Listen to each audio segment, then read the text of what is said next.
fungsi pada bahasa pemrograman Kotlin. Ini saya lewati saja. Oke, kalau yang ini sedikit semacam tutorial bagaimana kita membuat kode program dari project yang kita create di IDE ya. Kalau yang sudah dibahas di video dan sebelumnya yang saya jadikan tugas juga pakai REPL itu. Kalau itu modelnya kita ngetik perintah atau ngetik kode kemudian langsung bisa dieksekusi ya, kayak semacam command line atau command prompt. Kalau ini nanti ditunjukkan cara-cara membuat file yang isinya adalah kode. Nah, file ini di-create di project Kotlin yang dibuat lewat IDE ya. Kemudian kita akan mengisinya dengan kode-kode bahasa Kotlin di situ. Nah, dalam sebuah kode bahasa Kotlin nanti kita di sini ya ada beberapa hal. Yang pertama tadi membuat filenya dulu. File dalam bahasa Kotlin nanti ekstensinya .kt untuk singkatan Kotlin ya. Kemudian ada main function ya. Main function ini sama seperti bahasa pemrograman yang lain di situ. Nah, main function itu apa? Fungsi yang pertama kali nanti akan dieksekusi kalau kita jalankan programnya. Apa yang dimasukkan di dalam main function nanti akan dieksekusi dulu. Kemudian main function itu ini opsional ya, dia punya argumen atau punya parameter. Kemudian nanti kita bisa mengirimkan argumen atau parameter ke dalam main function. Ini mungkin lebih jelasnya lihat contoh saja.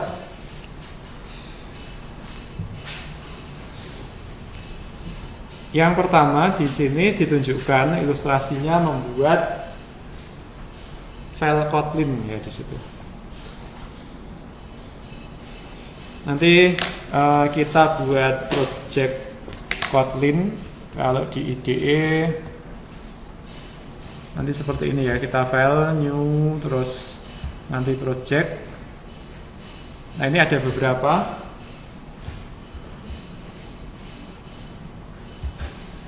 Ini yang Android nanti pakai ini terus kita pilih template-nya ya. Kalau yang Kotlin nanti di sini sekarang IntelliJ IDE yang baru ada namanya Kotlin multiplatform. Jadi dia bisa dibuat ya untuk project-project multiplatform. Maksudnya kita bisa membuat misalnya nanti ada aplikasi yang basisnya web. Kita buka lewat web browser, tapi dibuat dengan bahasa Kotlin. Terus ada juga di sini kalau dilihat ya ada native application. Native application ini kalau di Windows jadi semacam .exe. Itu dia juga create-nya pakai bahasa Kotlin.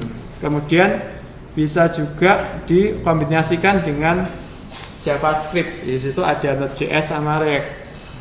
Ada React sama Node.js. Kita bisa membuat JavaScript base, tapi bahasanya Kotlin.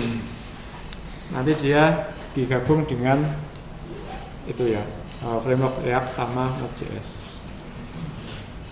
Terus ada juga console application yang kita coba ini pakai console application. Nanti next dan seterusnya. Terus hasilnya kurang lebih nanti seperti ini ya. Ada project yang sudah di-create. Kemudian ada main.kt ini hasil generate-nya ya. Nanti ada semacam hello world gitu.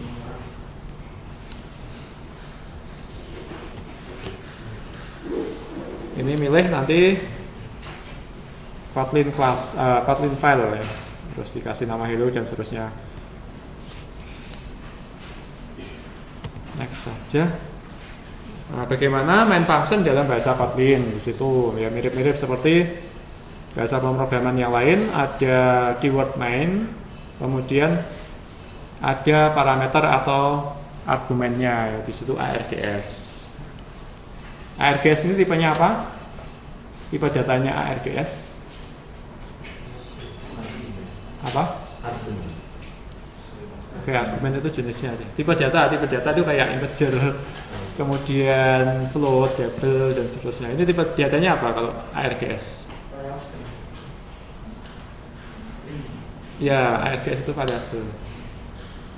Kalau tipe data yang kayak integer, string kayak gitu ya. Ini tipe datanya isinya nanti adalah string, tapi dia bentuknya array ya. Di situ ada array, kemudian kurung yang lancip ya, terus string ya. Jadi ARGS ini isinya nanti banyak string karena dia array itu.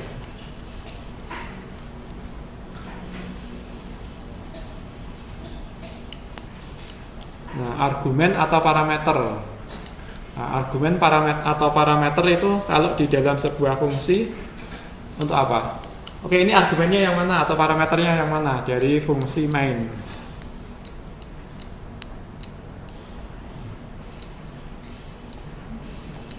Oke, yang di presensi urutan 12 siapa di situ? Presensinya sampai mana?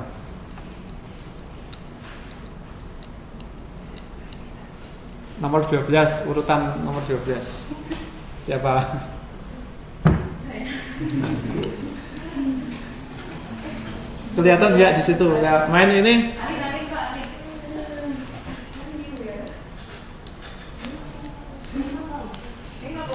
nomor urutan yang apa paling kiri 1 2 3 dan seterusnya. Urutan 12 ya, Pak. Ya silahkan, ini argumennya yang mana atau parameternya yang mana ini? Main terus dalam kurung dan seterusnya. Yang dalam kurung.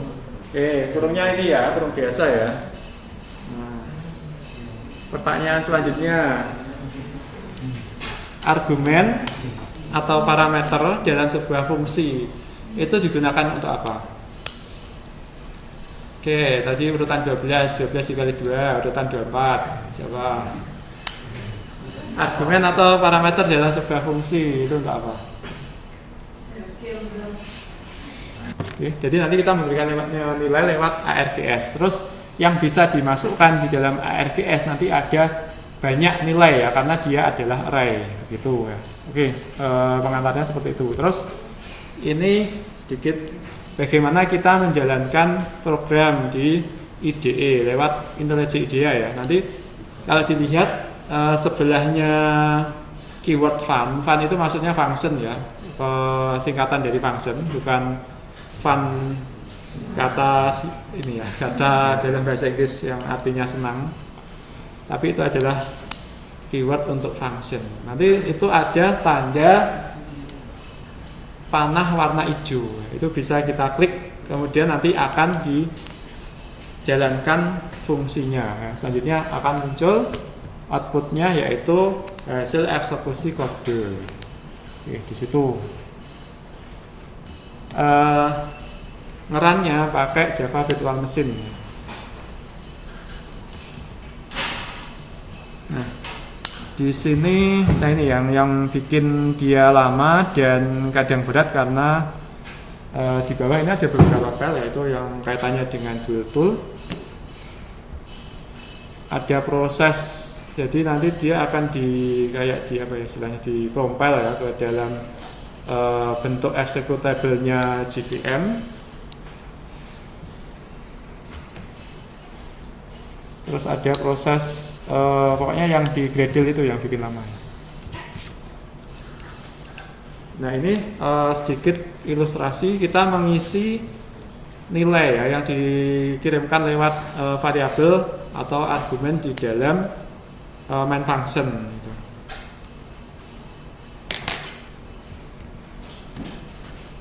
Kalau dilihat mungkin di sini tidak kelihatan karena kecil.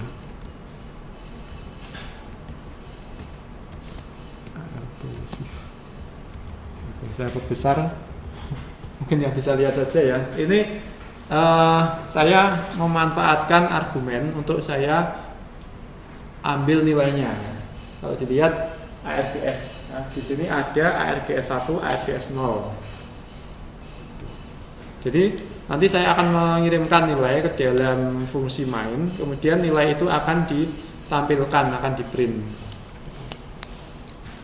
Nah, ini sama seperti yang sudah dicontohkan sebelumnya, kita nanti menggunakan tanda dolar ya, kemudian nama apa itu variabelnya, kemudian nanti dia akan diambil nilainya. Nah, di IDE IntelliJ IDEA nanti kita bisa edit configuration, terus di sini ada program argumen. Nah, itu kita masukkan, ada dua nilai di sini, informatika tanda seru, kemudian spasi UNS. Nah, ini ada dua nilai yang saya masukkan ya ke dalam fungsi main. Nah, ini yang karena args tadi adalah array begitu, jadi saya bisa memasukkan lebih dari satu string. Kemudian akan diambil ya nanti. Coba kita ini kalau langsung di run nanti akan muncul nilai dari argumen atau variabelnya ya. Nanti akan muncul hello, kemudian args yang indeks 1 diikuti args indeks 0. Indeks 0 tadi informatika tanda seru ya, kemudian yang kedua UNS. Nanti munculnya UNS dulu karena UNS ini indeks 1, kemudian informatika karena informatika tadi saya taruh di belakang ya, indeks 0. Ya, ini ilustrasi saja.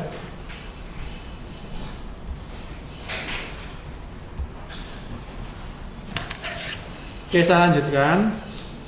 Dalam bahasa pemrograman Kotlin ini hampir semua ekspresi ya, ini hampir semua pernyataan itu memiliki nilai ya. Ini sedikit contoh saja.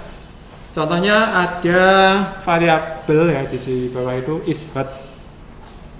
Nanti dia akan ngecek kondisi ya, kalau temperatur lebih dari 40 nanti akan diberi true, kalau tidak terpenuhi akan diberi nilai false. Itu ngecek dulu temperatur, di atasnya itu ada 20 ya. 20 dibandingkan dengan 40 ternyata kondisinya tidak terpenuhi, nanti akan keluar false. Kemudian itu contoh kita ngeprint variabel ya, variabel is_hot nanti di print ya, akan keluar nilainya itu dari if itu gitu. Jadi variabel itu bisa di assign ke apa if ya, kayak gitu. Nah, bisa juga kadang kalau if itu kita masukkan ke fungsi ya. Kalau ini contohnya if-nya disimpan nilainya ke value atau variabel di situ. Nah, tapi bisa juga nanti sebuah variabel di situ kalau dilihat is_unit, isinya adalah perintah untuk ngeprint. Nah, ngeprint string this is an expression. Kalau kita print is_unit, isinya adalah kotlin.unit, bukan ke tipe data tertentu ya, bukan tipe data integer, bukan tipe data boolean yang true atau false, tapi ini ada semacam tipe data atau kelas ya di situ yang disebut sebagai unit ya, isinya untuk perintah ya, ini print ln dan sebagainya, nanti dia jenisnya adalah unit.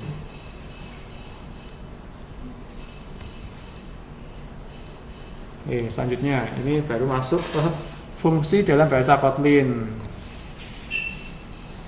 Ya, fungsi saya kira sudah familiar. Ini bagian dari program, potongan program. Isinya nanti adalah kode untuk melakukan suatu hal tertentu. Kalau kita punya program, biasanya kita pecah-pecah program itu menjadi bagian-bagian yang lebih kecil ya. Di sini bagian-bagian yang lebih kecil itu di dalam bentuk fungsi. Oke, lanjut aja. Ini contoh fungsi biasa. Hello, print hello, nanti kita nge-print hello world. Ya. Pakai keyword fun. Fun itu untuk fungsi ya. Ya, itu diingat-ingat saja. Kemudian ada juga nanti fungsi yang ada return value-nya. Kalau diperhatikan ini berbeda dengan yang di sini ya. Ini setelah nama fungsi print hello kurung buka kurung tutup, kemudian ada kurung kurawal. Kalau kita lihat yang selanjutnya ini nama fungsi print hello, kemudian argumen atau parameter, kemudian titik 2, terus ada unit ya, di situ. Ya, kalau seperti ini berarti fungsi ini ada return value-nya ya, yaitu tipe unit di situ. Jadi berbeda dengan C atau yang lain, tipe data ditulis paling belakang di situ.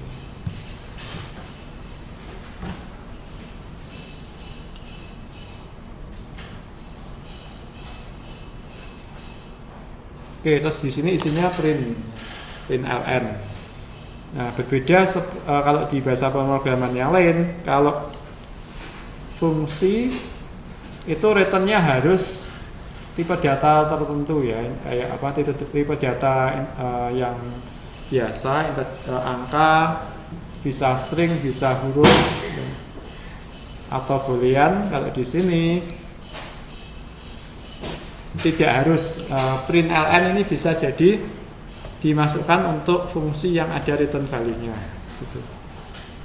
Terus kalau returnnya berupa unit, ini opsional, bisa ditulis, bisa juga tidak. Ini sama ya, ini kita nanti ngeprint, nanti returnnya adalah unit, boleh ditulis, boleh tidak unitnya.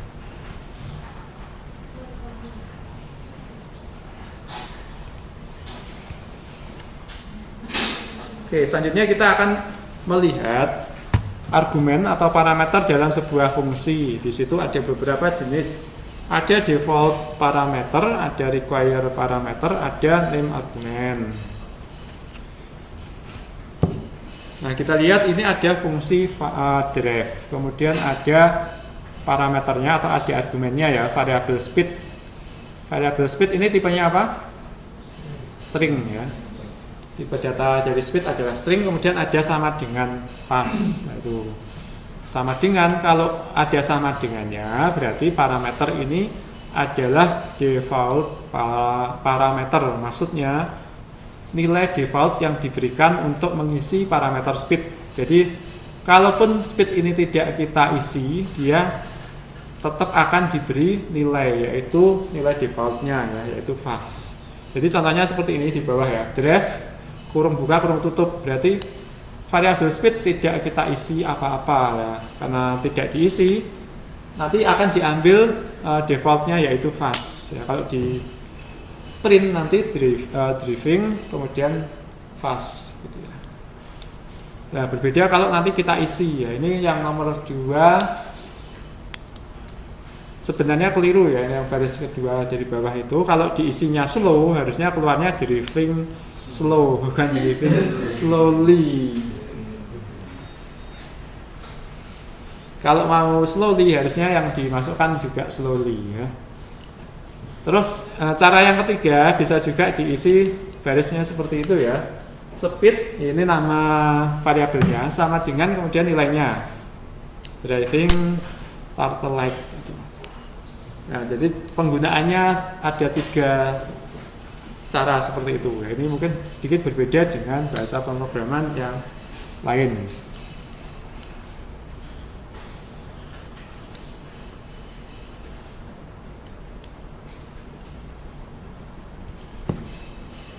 Nah, berbeda kalau ini ada suatu fungsi, kemudian ada parameter, tapi parameternya tidak ada sama dengan nilai defaultnya. Kalau parameter tidak memiliki nilai default, berarti variabel ini harus kita isi nilainya, gitu ya. Jadi ini time to day harus kita isi day-nya apa, temp atau temperaturnya berapa, begitu. Tidak bisa kita kosongi, itu disebut sebagai require parameter. Terus bisa juga kita gabung, ada default parameter, ada require parameter. Jadi ini contohnya fungsi reformat, ada parameter atau variabel str, ini tidak ada defaultnya, kemudian divide by camel hams itu juga tidak ada default value, word separator juga tidak ada default value. Yang terakhir normalized case itu ada defaultnya yaitu true. Nah, nanti penggunaannya kita pokoknya yang wajib ya, yang tanpa nilai default harus kita kasih nilai. str isinya today is a day like no other day. Kemudian divide by camel hams isinya adalah false. Word separator isinya adalah underscore itu ya. Yang terakhir normalize case-nya bisa kita kosongi. Ya, bedanya di situ saja.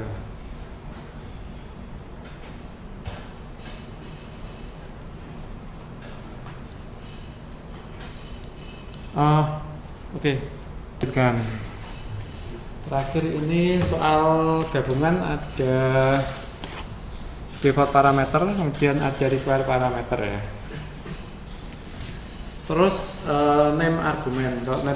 Name argument ini istilah kalau kita memberikan nilai ke suatu variabel ya yang jadi parameter di fungsi, kita menulis nama variabelnya apa. Di sini contohnya ya, nama variabelnya divide by camel hams. Kemudian diikuti dengan nilai variabelnya ya, ini nilainya false. Kemudian yang kedua ini ada word separator, nama variabelnya, kemudian sama dengan underscore. Jadi ini istilah saja. Kita menuliskannya bisa seperti ini. Nah, ini berbeda dengan bahasa pemrograman yang lain ya, yang biasanya nggak perlu ditulis nama variabelnya, langsung nilainya. Nah, ini gunanya untuk apa? Sekedar atau ini bantuan ya untuk improve ya, ini meningkatkan readability, jadi agar kodenya lebih mudah dibaca. Kita langsung tahu nilai ini digunakan untuk variabel yang mana begitu ya. Bisa sambil ini yang masih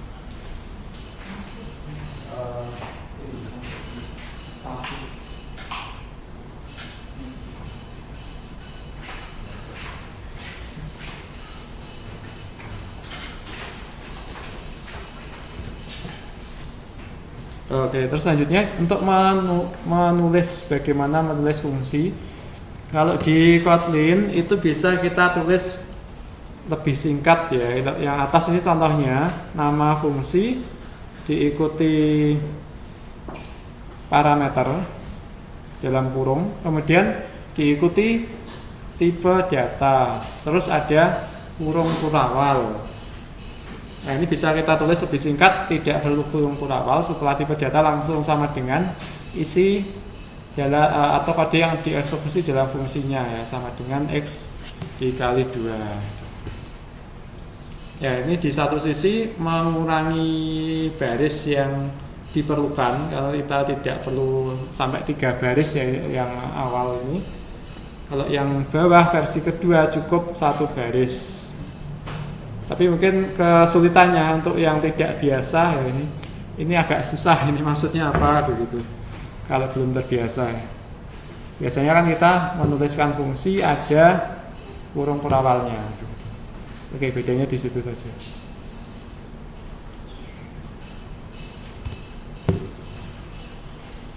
Nah, terus ada lambda function nanti. Ini beberapa fitur dari functional programming kayaknya, nggak salah. Ini cara penulisan fungsi ya. Oke, sebelum ke sana kita akan review dulu bagaimana penulisan fungsi dalam Kotlin ya ini. Fungsi dalam Kotlin nanti hasilnya bisa disimpan, ya, baik itu dalam variabel ataupun struktur data yang lain, termasuk di variabel atau value, kemudian bisa juga nanti dimasukkan ke tempat yang lain ya. Nanti kita lihat contohnya. Terus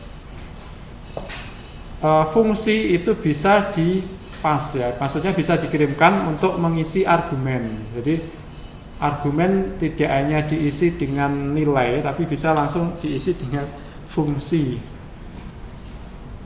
Jadi nanti kita lihat contohnya saja. Oke, yang pertama, nah ini lambda function. Kita membuat suatu fungsi tapi tidak ditulis nama fungsinya. Kalau dilihat ya di sini. Nah, di sini ada level titik 2 int. Level itu nanti nilai yang mau kita olah.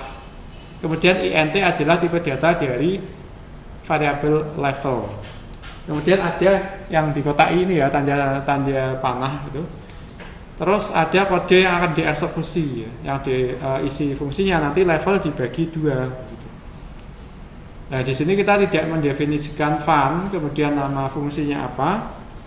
Nah, tapi seperti ini ya, langsung nanti variabelnya apa, tipe datanya apa, terus akan dieksekusi jadi bagaimana gitu. Nah, ini kemudian hasilnya akan kita simpan ke sebuah variabel ya. Variabelnya adalah water filter di situ. Nah, ini berbeda dengan fungsi biasa yang selalu ada fun kemudian nama fungsi. Nah, ini adalah lambda function. Nanti akan sering ketemu kalau kita pakai Kotlin ya, di sini. Ya, pokoknya ingat-ingat saja kalau ketemu struktur seperti ini berarti ini adalah lambda function. Kalau diperhatikan lagi ketika kita membuat suatu fungsi ya, ini sintak untuk membuat fungsi yang ada tipenya itu mirip-mirip seperti sintak untuk membuat lambda function. Kita lihat mungkin contohnya di sini. Ya, sedikit ya, ini fungsi main ya. Kita lihat di sini nanti ini membuat suatu variabel ya. Di sini ada nama variabelnya apa diikuti dengan tipe data. Tipe datanya int ya, terus di situ.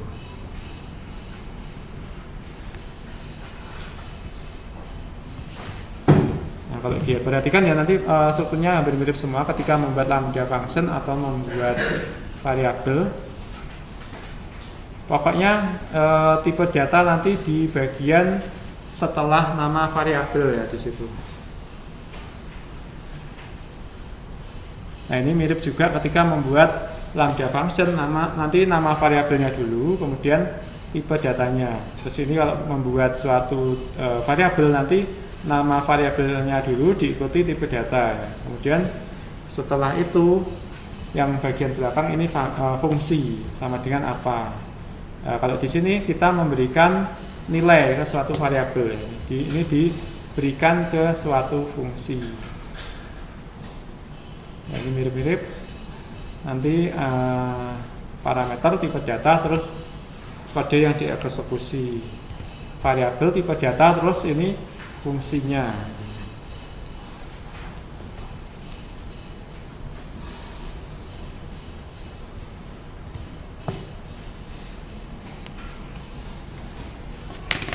Mungkin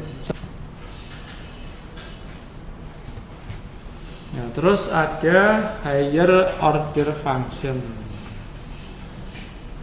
Higher order function take function as parameter. Jadi di sini ada suatu fungsi yang dia parameternya adalah fungsi juga, atau dia nanti return type-nya ke suatu fungsi. Kalau kita ini ya, perhatikan di situ ada fungsi encode MSG, encode message. Dia returnnya ke suatu fungsi ya. Ini ada encode. Encode yang di dalam ini ya. Encode ini adalah fungsi. Dia returnnya ke fungsi yang lain. Nah, terus kalau kita lihat ternyata encode ini dia ada suatu parameter, ada suatu variabel ya, ini diisi MSG. Sedangkan MSG ini itu juga dipakai di encode yang atas, gitu. Ya, jadi banyak hal yang kayak dipakai di mana-mana gitu ya. Fungsi dipakai di sini, dipakai di sini, dipakai di parameter, dijadikan return value. Kita lihat kayaknya setelah ini ada contoh.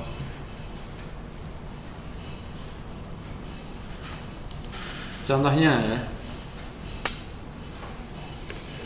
ada file enc1 di sini. File enc1 ini ada ya ini kayak lambda function ya. Kita akan mengeksekusi sesuatu ini. Kalau kita lihat paling kanan itu ada input to uppercase. Nanti kita memasukkan suatu string, kemudian stringnya akan diubah ke huruf besar ya. Nanti teksnya jadi huruf besar semua. Kemudian nanti hasilnya disimpan di variabel enc.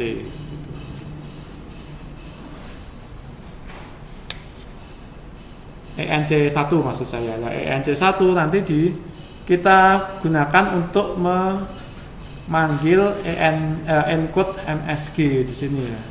Nah, encode msg ini butuh dua data yang dimasukkan ya, msg dan satunya encode. Di sini kita lihat encode MSG diisi yang pertama string. Ya. String ini adalah MSG ya di situ. Terus ada ENC1. Nah, ENC1 ini hasil dari baris yang atas ya. Nanti kita input to uppercase untuk mengisi fungsi encode.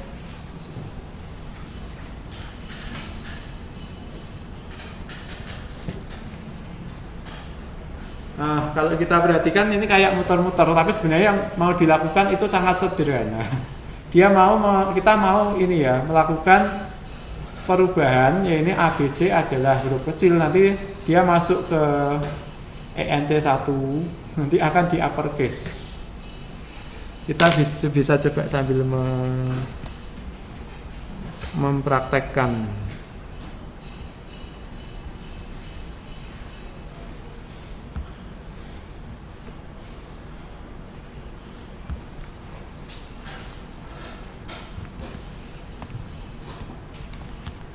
Pakai bikin fungsi encode msg, kemudian diisi string msg ya, ini msg string, kemudian yang kedua encode diisi string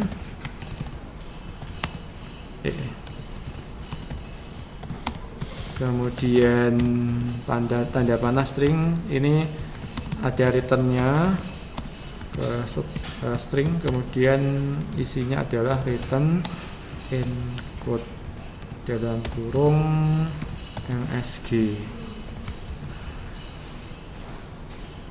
Kelihatan ya ini. Dieksekusi, ini belum ada apa-apanya. Terus selanjutnya kita bikin variabel enc1 sama dengan isinya string tanda panah ke string lagi sama dengan dalam tanda kurung awal input tanda panah, inputnya akan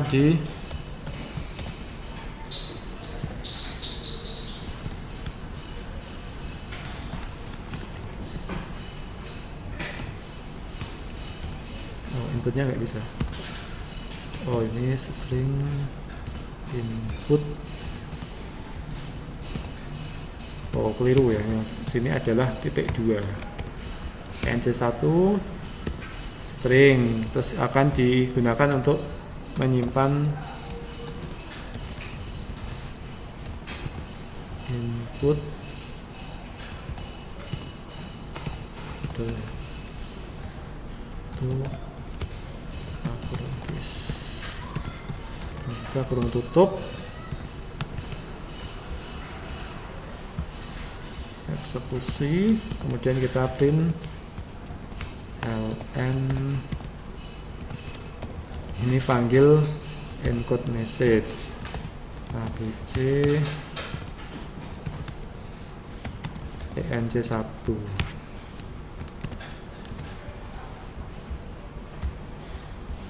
Nah, hasilnya ABC dalam huruf besar semua. Nah, kelihatannya muter-muter, tapi yang dilakukan hanya satu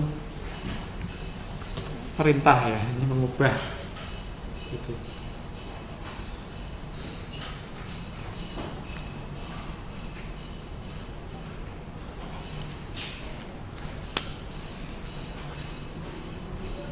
ABC nanti akan dimasukkan ke dalam encode MSG itu ya. Terus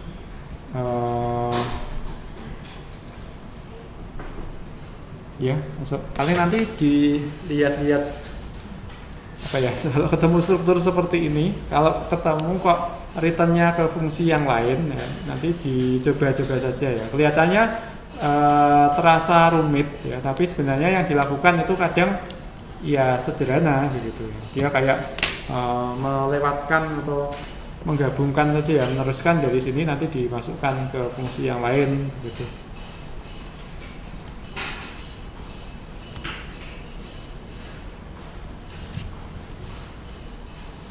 Oke, terus selanjutnya ada passing a function reference. Ada operator titik 2. Ini nanti kita meneruskan ya, atau mengisi ini. Ada suatu fungsi nanti sebagai argumen untuk fungsi yang lain. Oke, kita lihat contohnya. enc2 itu input.reverse isinya. Ada encode message abc.2 enc2. Ini passing name function not lambda. Ini lebih enak nanti kalau misalnya kita sambil mempraktekkan. Kita coba. Ini ada enc2 input tipenya string,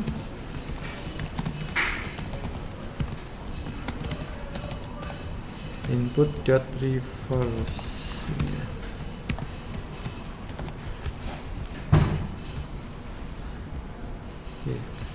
Ini bisa nggak kita encode MSG yang pertama ABC, koma titik 2 enc2.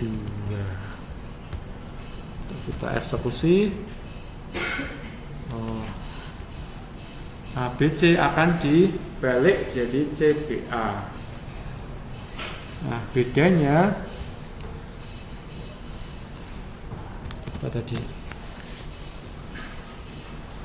Passing a name function not a lambda. Coba kita lihat. Bedanya kalau enc ini fungsi, kayaknya ya, ini fungsi biasa. Kalau enc1 itu lambda function ya ini.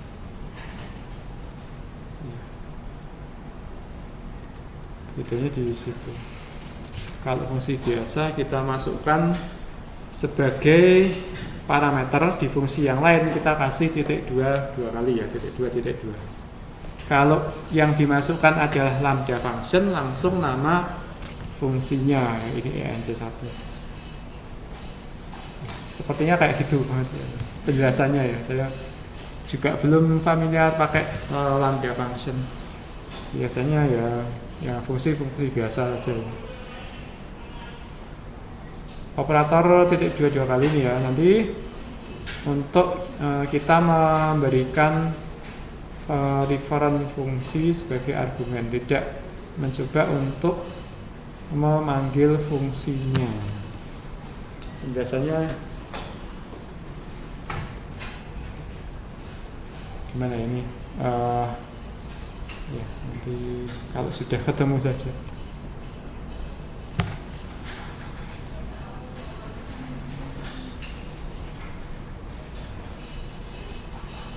Oke, kita lihat lagi yang lain. Nah, katanya masih dengan fungsi-fungsi dan lambda function.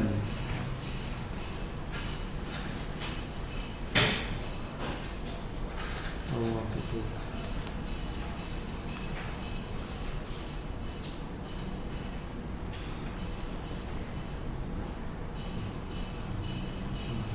As parameter call syntax. Ini kalau ada parameter yang satunya diisi fungsi, kita bisa nulis seperti ini ya. Jadi di dalam memanggil fungsi yang lain, yang kita panggil adalah encode message, kita bisa memasukkan kode fungsinya. Jadi bukan nama fungsi, tapi isi fungsi bisa kita masukkan di situ. Input to uppercase ya. Nanti akronim ini akan hasilnya ya akan keluar huruf besar semua.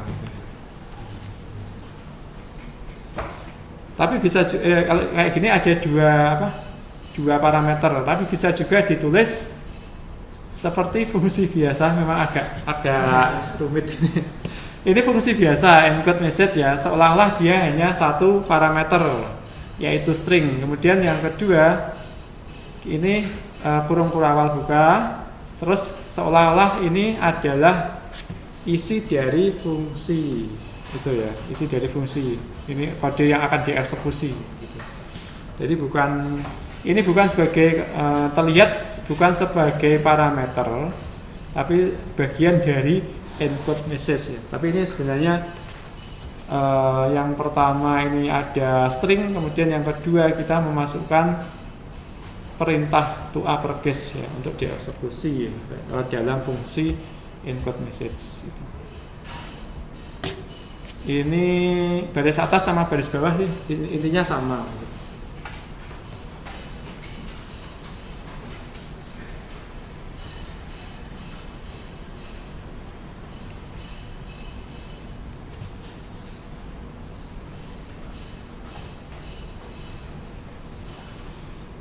Terus ini maksudnya gimana? Many Kotlin built-in function are defined using last parameter call syntax. Oh begitu. Ini ada fungsi repeat ya. Repeat ini untuk mengulang perintah ya sebanyak berapa kali yang kita inginkan. Kalau kita lihat yang kemarin juga ada di set yang pertama ya. Ini print akan diulang 3 kali ya, kita bacanya kayak gitu. Nah, sebenarnya fungsi aslinya repeat ini ada 2 parameter ya. Yang pertama integer, kalau dilihat times ya, nanti menentukan berapa kali dia diulang. Kemudian yang kedua ada koma ya, di sini ada action. Nah, action ini adalah perintah yang mau diulang begitu. Nah, jadi sebenarnya print ln ini adalah parameter dari fungsi repeat. Nah, mungkin sampai sini ada yang Oke, berikutnya soal list gitu ya. Masih ini mungkin sudah disinggung sedikit. List ini seperti array ya di situ. Nah, ini sedikit contoh kita bisa melakukan filtering pada suatu list. Nanti kita misalnya punya list isinya adalah beberapa data. List ini seperti array ya, isinya ada banyak data. Ada red, orange, dark red, orange, dan seterusnya ini warna-warna. Kita bisa memfilter. Contoh.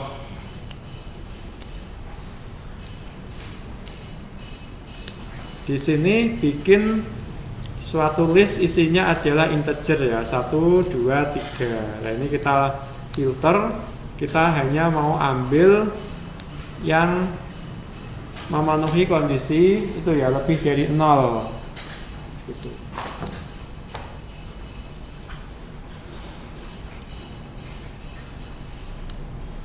Nah ini ada keterangannya, kita mau lakukan iterasi, maksudnya kita mau mengambil atau menelusuri ya mulai dari anggota list yang pertama sampai anggota list yang terakhir.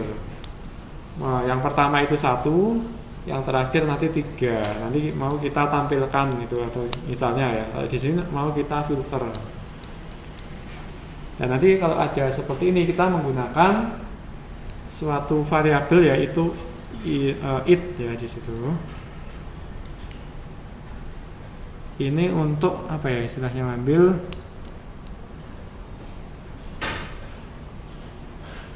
nilai dari atau ngambil anggota atau ngambil elemen dari list lewat iterasi. Iterasi itu maksudnya kayak diulang dari awal sampai akhir ya, dari anggota elemen atau anggota list yang pertama sampai anggota list yang terakhir. It atau it itu nanti ngambil anggota listnya.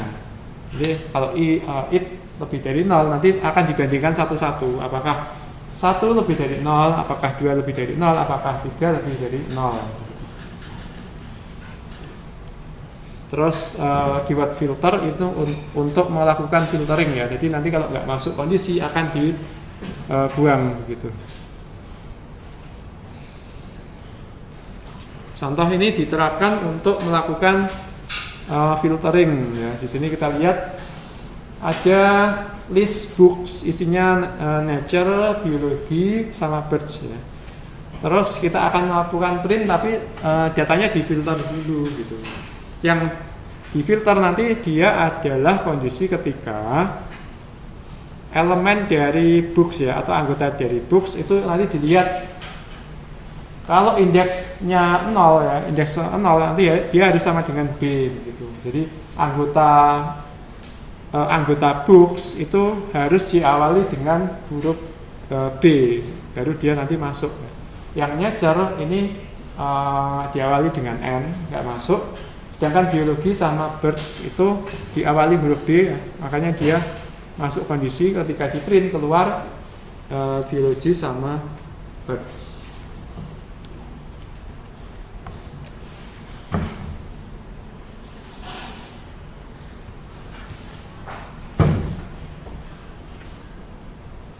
Ada Iger sama Lesi ini dilewati saja.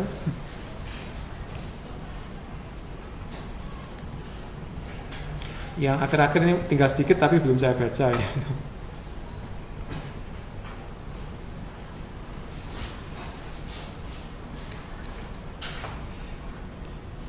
Sekuen ini juga belum. Ini nggak usah dulu. Oke, sudah ini untuk